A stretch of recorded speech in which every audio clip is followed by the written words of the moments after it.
check. My mic looks like it's working. I'm live in the British Virgin Islands, and it is a beautiful day here. We're on Kayaking Bay on the Island of Tortola, and I just finished a 7-day, 6-night sailing charter with a group of 6.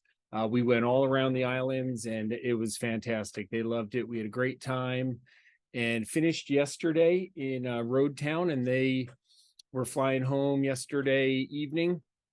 And I came over to Cane Garden for a couple days, and I'll provision shop tomorrow, and do a sleep aboard another yacht tomorrow night, and then another group starts the following day. So I'm excited to be down here in the British Virgin Islands and able to do this live broadcast from my balcony overlooking Cane Garden Bay. So it's a gorgeous day, and thanks for joining me. I'm going to, as usual, share my screen, show a presentation on a little bit about what we've been up to the last few months, and then, of course, go through some of the details of the British Virgin Islands sailing trip. So at the end of this, if you'd like, you can type in questions to the comment bar, and I'll answer them at the end.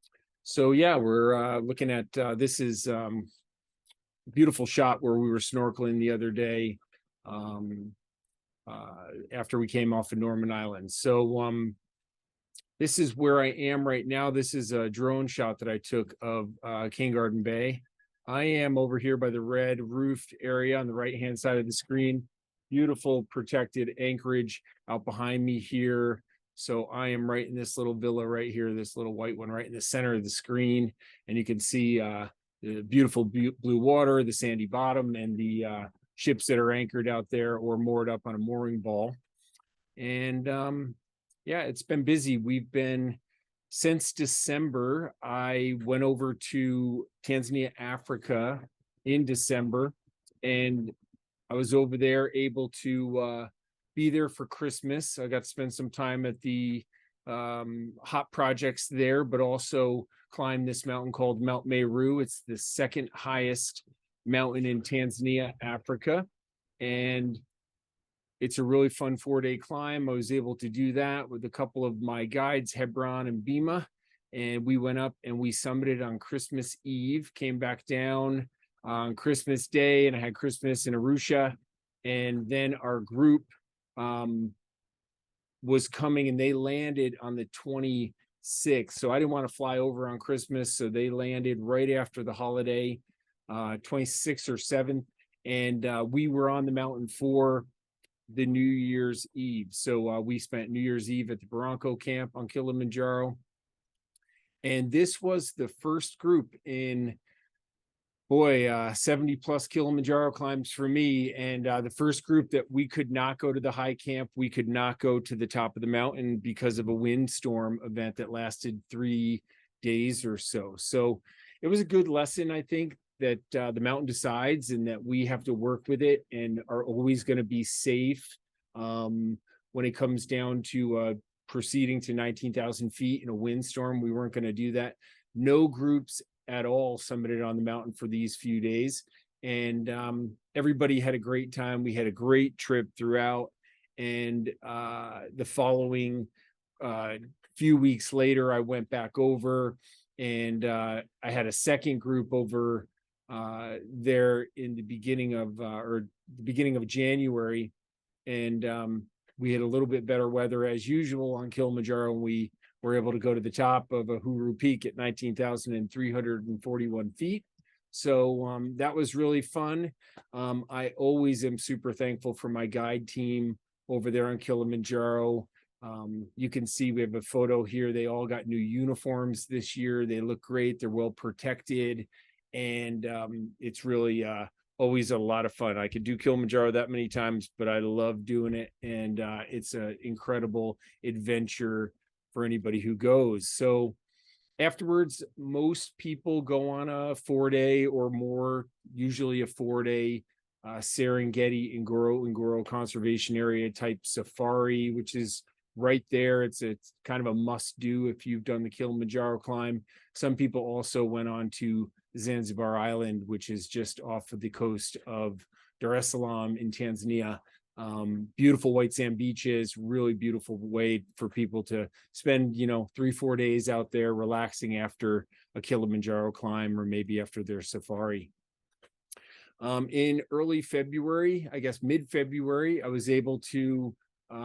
were able to host the Hop Gala up at Snowbird, and that was really nice because it had been a few years since we'd been able to gather and do this event. It was well attended. We share our annual report and all of the updates from the past year. We've got a lot going on with the Human Outreach Project in Tanzania, Africa, down in Peru, in Nepal, and of course, right in Utah, where we do numerous things throughout the year as well. Our annual report is out, and if you go to humanoutreachproject.org, you will be able to see the annual report on the website. So it's on the website, and it's electronic, so you can click through that and see what the Human Outreach Project's been up to in the last year or so. This photo on the left is a beautiful shot of Kilimanjaro here in the background, and this is our orphanage facility on just over 4 acres of land here this last year. While I was here in the British Virgin Islands, we had another group that was in Utah doing the Utah Mighty 5 National Park Adventure. Matt Biddle guided that group. Really nice time of year to be down. They had some snow on the ground, but they had a great time, I hear, and they were out there exploring all 5 of Utah's national parks. And this time of year is fantastic because it's really quiet down there, and they get a lot more peace and quiet in the national park areas. But our Utah Mighty 5, we can also do the Grand Canyon, and we can do smaller groups because it's right out of our home base. So we can do smaller groups down there, which makes it really nice. And I've got one coming up myself in May, and I'm excited to host a group down there in Southern Utah for the Utah National Park Tour. And they're also doing the Grand Canyon on that tour. We have all 6 commercial permits for those national parks. The home office has been busy. It's been nice to come back since the pandemic and really see an increase in people wanting to get out and travel. And that's what we have seen. It's been growing and growing. Our team is there. They're ready to help. So contact the home office and they can get answers to any questions on any of our trips. It's always nice to jump on a phone call or get a Zoom meeting linked up, and that way you can ask the questions, help you decide on the different adventure, get you something that's appropriate for you that you're really going to enjoy. And we love to see our guests getting out there and having fun and accomplish your goals. But the office is there, open Monday through Friday, 9 to 5 Mountain Time in Utah. And I always really want to thank them for all the hard work they do putting things together. But I wanted to go through, since I'm here, I've got a pretty busy day myself with the unpacking from my trip yesterday and provisioning up and getting things organized to get back over onto the boat tomorrow night. And I wanted to go through a little bit about what our British Virgin Islands Sailing Adventure is all about. And I figured that this was a nice place to do it. You can see behind me, we've got, let's see here, you got Jost Van Dyke over here, you got the far side of Cane Garden Bay over here, and we've got St. Thomas out here in the background, U.S. Virgin Islands. So it's a great place to explore and a really fun sailing adventure. I've been doing these trips for over 10 years, and down here in the British Virgin Islands this time of year is just a fantastic way to get out of the winter for a week and enjoy yourself down here in the Caribbean. So basically from the US, you fly down to Puerto Rico, and from Puerto Rico, you connect on a small flight into Beef Island. The airport code is EIS. We have somebody that can help with those flights. You can also book them yourself online pretty easily. It's an easy way in to Puerto Rico here. And then once you're on that smaller island hopper, it's just less than 30 minutes over to the British Virgin Islands into Beef Island. So this is a 7-day, 6 nights, easy active adventure. And I do all the sailing, I do all the cooking, but it's something that people can learn to sail. They help with the mooring balls. They help, throughout the day as much as they do or don't want to. I'm happy to have a crew that's more active into helping me, or happy to have a crew that wants to just kick back and relax and enjoy the sails and the activities along the way. So once we're in Beef Island, you can see here on the map where my pointer is. This little island here is where the airport is. There's a bridge across, a land bridge across here, and we all assemble in Road Town Harbor where we get our yacht. And typically we're using a 45-foot catamaran yacht, and it's a beautiful vessel. We also can do monohulls. We have some different options there. So when you book a trip, these are usually appropriate for 6 people. You could have a 7th if you have a child. I'll show you the cabin layout here in a second. But 3 couples works great, or a family works great. And we usually don't mix groups on these trips. We usually have them booked with groups of friends and people that know each other. I'd say it's tighter quarters, but it's really quite spacious for a group. It's a perfect size. There's plenty of room on the boat as we go through it. So each of the cabins, you can see there's 4 double berths. Each one has its own bathroom and its own shower. And there is a little berth up front on the port side forward, and that one is probably good for a younger kid, or maybe 3 kids up in that bunk. They can get to it from the cabin, and it's a nice layout. But this is our boat last week. Aloha was the name, and you can see the trampoline up front there. We had a few bean bags on board, super comfortable for people to lounge around in. There's a forward cockpit here that people can lounge in with a little table in it. The trampoline there, the front door goes right up into that area in the center of your screen. And then we've got the galley inside, a full salon inside with an indoor table, beautiful galley, refrigerator, freezer. We've got a water maker on board, air conditioning throughout. It's a very, very comfortable and nice yacht. Here's a typical cabin layout, a double berth, comes fully made up with all your towels, washcloths, and linens, and a nice bathroom with a hot shower and electronic flushing toilet, and it's really quite comfortable for people. So here's a little bit of a layout of the boat in the evening time, underwater blue lights for swimming at night, and big area in the back and on the roof and all around for people to spread out and enjoy the days, to get in the sun or out of the sun as we go in our underway sailing or at mooring in an anchorage. So typically what we'll do is we're going to explore Tortola, is the main big island where we land and head out from. We explore Peter Island here. We explore Virgin Gorda, the baths on the south end, the bitter end here. We can go out to Anegada on the far side of the screen. It's just off the screen, I guess. Then a lot of times we come down to Cane Garden Bay. This time we stayed on Little Jost Van Dyke over here. We go to the Great Harbor on Main Jost Van Dyke. We come through the other side of Tortola and we cut across to Norman Island, Treasure Island there.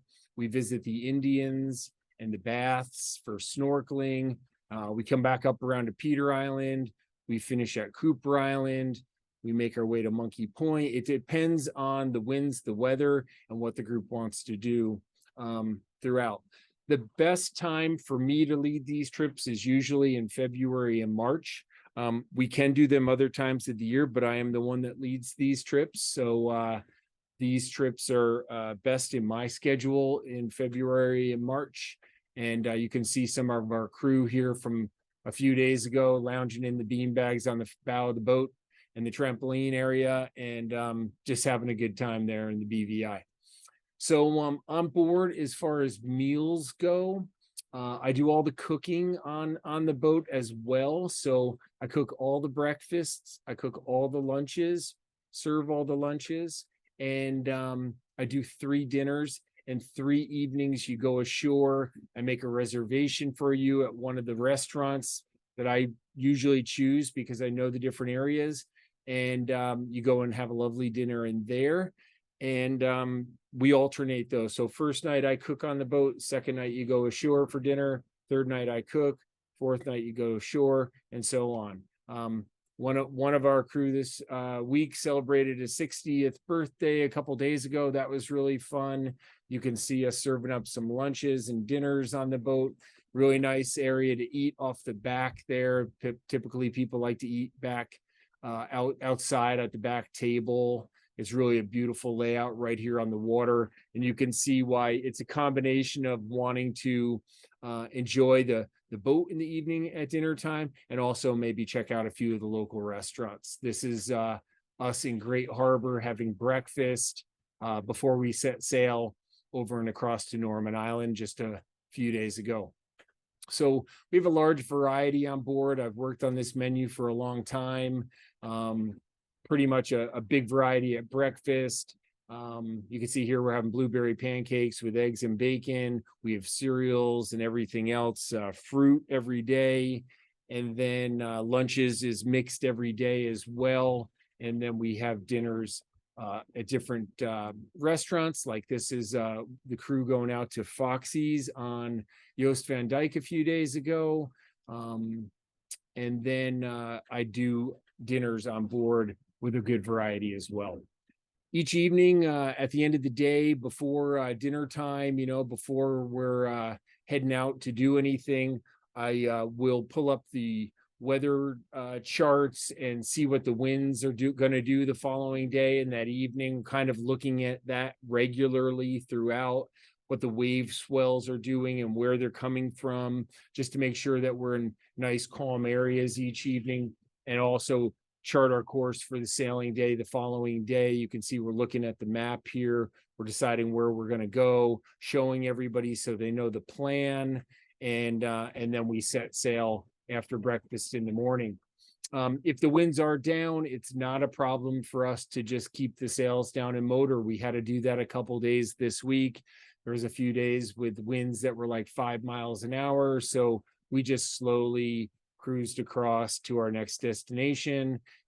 Typically during the day, I'm going to make some stops for snorkeling, to explore beaches, to do activities, have lunch, and then we continue on and get to our evening anchorage 3 o'clock or so in the afternoon. We see a lot of beautiful sunsets each evening, always different, but really fabulous throughout. And then make our way into well-protected anchorages where we can, settle in for the night. People have time to take the Zodiac ashore, go explore the beach bars and the restaurants or the shops and the beach combing and things like that as well. There's a beautiful sunset the other night over from Norman Island, and every night a different view, and every day we're setting sail to a different island along the way. This is a photo from 2 nights ago on Cooper Island, the Cooper Island Beach Club there in the back. A lot of activities and things for people to do, whether it's just exploring beaches. We do a lot of snorkeling. You can get stand-up paddle boards. This is the Indians. That's our boat out there. I took this drone shot about 3 days ago, and you can see the reef right below the rocks there. That is absolutely fabulous snorkeling. We spend the better part of the morning here, and then we sailed up to Peter Island, to Deadman Bay, and had lunch up there. We had a cookout for lunch, and then continued up to Cooper Island. But the snorkeling in the British Virgin Island is fantastic. When the sun comes up, the reef is all vibrant colors and lots of great fish to see. It's really a fantastic snorkeling area. And this reef is not terribly deep, so it's easy to snorkel and enjoy it. You really don't have to scuba dive to get down and see the reef and the fish and everything else in the places that we go. She's given us the thumbs up, so that's good. It's good to go for snorkeling for sure. Here's us. We had left Norman Island, and I encouraged the group. I start the engines around 6:30 in the morning. We leave our anchorage and just putter out to that anchorage here, where this boat here in the far side. We were the first ones out there. There's about 10 mooring balls out there. We got the first one. We had breakfast out there. After breakfast, we snorkeled for a couple hours or so, relaxed, before we continued on up to the next destination. This is Sandy Cay. This is a deserted island off of Jost Van Dyke. This one's just straight out across the way here. I can see it from here. And that's Jost Van Dyke behind us. You can see me right there. It's right over here somewhere. And again, we had gotten out here first, came out from Little Jost Van Dyke. The group went ashore. They explored the beach and swam and snorkeled around and came back out. And then we had breakfast, and then we continued over to Jost Van Dyke for the evening. So here's another shot from the drone that I took with our boat there and Sandy Cay in the background. So a really nice setup, but lots of fun activities for people to do. And that's why it is easy active. You're active throughout the day because we're moving every day to a different destination. It's not strenuous activity. You can relax a lot. You can mostly relax if you'd like. But you can also choose to swim and snorkel and paddleboard and kayaks. It's great for kids and families. It's great for people that want to explore. And the nice thing about doing it on the sailboat is we explore a different island and multiple sites along the way every day, but we never pack up and move hotels. So we're in our yacht from the start till the end. I re-provision a few supplies along the way when I need to. I can hit some stores, buy some things that I need, but mostly we're covered when we leave the marina in Road Town at the start. And there's some people doing some kayaks. These are easy to rent and put on the boat for the week. The guys this week had fishing poles. They didn't catch anything. They didn't fish too much. I think they were just, it was a good sign that they were just busy having fun doing other things. So some stand-up paddle boards and some kayaks. You can see the kids in this kayak here and the family out there having a fun day out. Another Zodiac into the beach on Sandy Cay, where they're exploring and looking around all on their own and exploring that island all to themselves. The whole time they were there was not another people on the island but them. So really fun and a terrific adventure in the British Virgin Islands. I have a couple of things coming up myself. After my next trip, I go home for just a few days to Utah, and then I'll be going to the North Pole for the whole month of April. I have 2 trips to the North Pole, so it's going to be a really good wake-up call for me to go from this 80-degree environment here in the Caribbean to the minus 40 degrees at the North Pole up past Svalbard on the Arctic Ocean. And then I've got some Utah trips coming up. We have a full calendar with multiple guides, including myself. Ed Shawner's got trip, Matt Biddle's got trips, Tina's got trips, everybody's got trips coming up.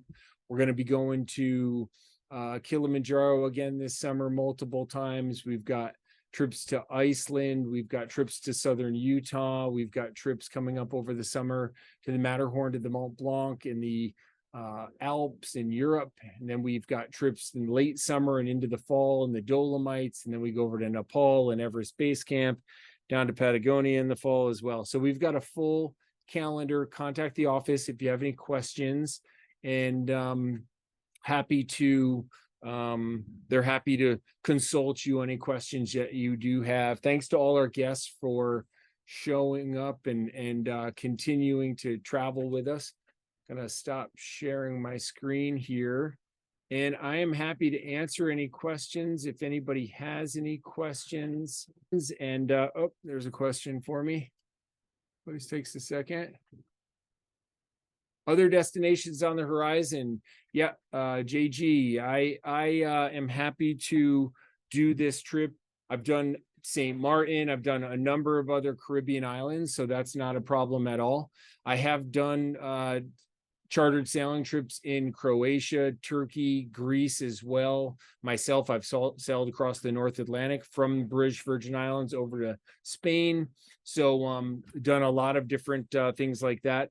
We can do the Mediterranean destinations as well. It just has to fit into my schedule. And a lot of times in the summer months, I'm booked on other climbs and adventures. February, March, the Caribbean is great, but we could do any of these Caribbean destinations all throughout. If you've been to the BVI or just have interest something else, just contact the home office and we can work out some plans there. Any other questions? Okay, I don't have any other questions. I'm warm. I'm going to go swimming and get ready after that and do some cooking and get ready for my next charter.